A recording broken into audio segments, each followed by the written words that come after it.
Join me tonight for this intriguing new case and much more on another fascinating edition of Unsolved. I'm a narcissist.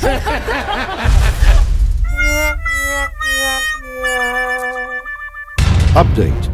The poisoned apple that is Rachel Zegler is continuing to steep in her self-made cauldron of toxic waste, and we've got some new updates to share, starting with a condemnation from the son of the original director of Snow White, David Hale Hand, who bears the same name as his father. As details surrounding the 2024 Snow White remake emerge, Hale Hand told The Telegraph that he stands in strong opposition to the new movie. Quote, I mean, it's a whole different concept and I just totally disagree with it. And I know my dad and Walt would also very mumuch disagree with it, unquote, the 91-year-old said.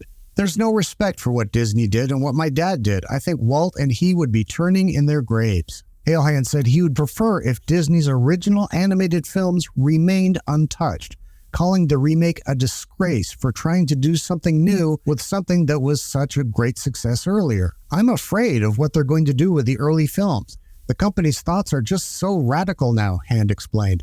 They change stories, they change the thought processes of the characters.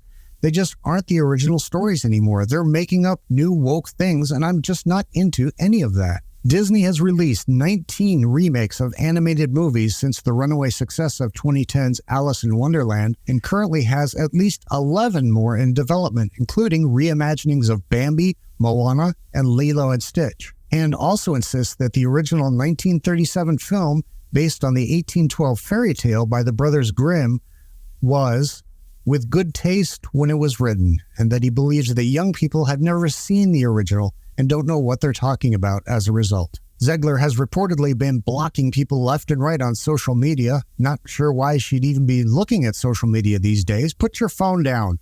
But that brings us to the next bit of news. Shout out to Overlord DVD, who alleges that Zegler was called into the principal's office. It's unknown if she actually met with Bob Iger himself. I tend to doubt it with everything else at Disney being on fire, but the short version is that she reportedly was given the talking points and guidance I was pleading for in my last video. Obviously, she can't do anything with it until the strike is over, but once she's able to speak, we'll hear what that guidance was. Not that it's really going to change anyone's mind.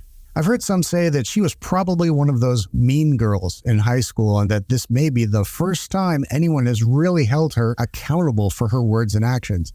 That may be true, but I still contend that Disney itself is the bigger issue. It occurred to me that given how divided and violent the country has become, if they had actually stuck to the spirit and intent of the original story, Disney could have had a massive hit on their hands, a message of love that would have been a salve on our wounded and jaded hearts. It's exactly what we need right now. Instead, by tearing down love yet again, they weaponized the story into an instrument of violence, causing this much unrest. And it doesn't even open for 7 more long months. Stay fresh, cheese bags.